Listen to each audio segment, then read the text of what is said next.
Hello. So, the prompt for today's episode is a welcome email I received for joining an online program. At this time, a year ago, the entire world was in lockdown, and I wasn't exactly planning to sign up to courses. But having left my business when I left Mr. C and being 4 months pregnant, I knew that I wouldn't be able to find a job before the time came to have the baby. So it made sense to me to spend an hour or so a day improving my skill set.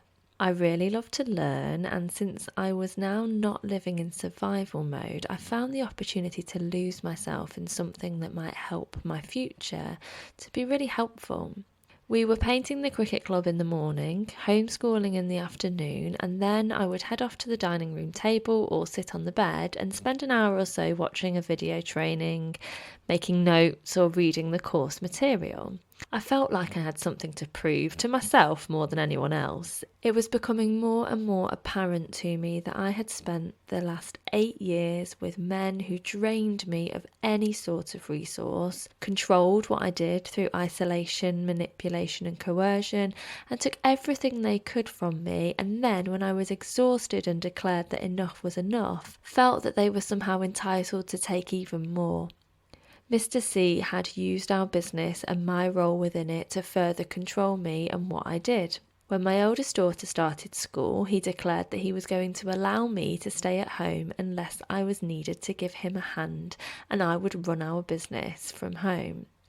I remember the conversation clear as day, and I remember expressing how much I enjoy the hands-on side of the job, how much I felt like I would lose my sense of self-worth, and that whilst our business did okay, like any small business, there was no way of predicting the future, and we didn't have any savings. If he were to get ill or injured, we'd have nothing to fall back on. So he wanted to change the business model, and he convinced me that it would be much better for me if I implemented those changes from home, and if I did this, I could reduce the level of work-related stress he suffered from, and our life and relationship would benefit. And I believed him. Whilst I wasn't overjoyed at the prospect of staying at home all day, and he had almost certainly intended it as a way to keep me isolated, what he actually did was a massive favour. Looking back, I had been conditioned to be dependent on him, so the idea of becoming a stay-at-home mum seemed like such a big change. But if he thought it would help with our relationship, I was willing to give it a go, and in truth, that time on my own and that breathing space from him and the relationship did wonders for me and my emotional well-being. At this time, he and I believed that I was responsible for much of our relationship issues. All of these things that were left over from my marriage and that I'd brought with me into the relationship were causing our relationship to suffer. The story was that I was in a place where I was constantly believing that he was no different to my ex-husband and jumping to conclusions or overreacting when I tried to stand up for myself. During that time, I kept the house immaculate. Mess made him moody. I shopped to a very strict budget. Wasting money on food made him moody. And I made sure that all our business fairs were in order. Surprises or having to speak with customers made him moody. And when I say moody, I mean sulky, aggressive, dismissive, maybe silent, angry, impatient, demanding, preoccupied, and generally difficult to be around. But one thing all this time at home did give me was time to myself. I learnt to garden, and I was able to take my daughter to and from school and spend a couple of hours with her before he came home from work. I also had plenty of time to contemplate everything we had been through in the past 3 years. We had always put our roller coaster life down to bad luck, bad choices, and bad people.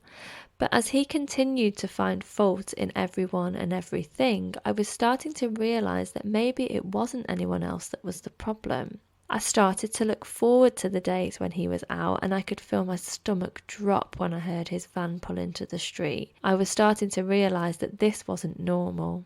I would go through many stages of realisation before I eventually escape, and one of those was when I expressed that I might like to start an online course in counselling. The household chores were always done, and with winter on its way, I wouldn't have the garden to escape to, so I thought it would be a good way to spend some of my free time. I didn't have any friends that I was allowed to see, and making friends with the school mums was strictly forbidden. I missed people and had always had an interest in psychology and helping others, and I guess I was craving a bit of a challenge and an opportunity to stretch my mind. Mr. C thought it was a ridiculous idea and couldn't understand when I would have time to do that. He said it was an excuse for not having to spend time with him and that I clearly didn't enjoy being with him anymore and was looking for a way out of the relationship.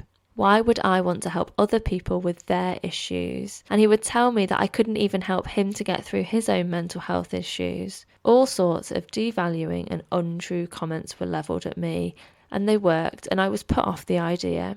He came home a few weeks after I'd mentioned it and said that one of his friend's partners had been doing a counselling course and had been saying how difficult it was and how much writing was involved and that it sounded like it would be too hard for me. And you know what? That was a huge turning point for me in my realisation, and one that I really struggled to see past because his mask was slipping. Not that I realised that at the time, but that comment got me really thinking. I was and still am very academic and very disciplined when it comes to studying. I got all A grades at school and a degree in philosophy and politics. I doubted a lot about myself at that time, but my ability to learn was not something I ever had in question. I am a learner. If I don't know about something, I go out and I find out about it. I use trusted resources, and if necessary, I ask professionals. I never profess to know it all and love the fact that I don't, because that means there is more to learn. He struck a chord with me when he told me I wouldn't be able to do it. Some might say he rattled my ego, but it was more than that. It was my authentic self he'd poked, and I was beginning to realise just how much she was nowhere to be found. And so, this day, 1 year ago, I started my first course. This one wasn't a counselling course, but it was the start of something very exciting.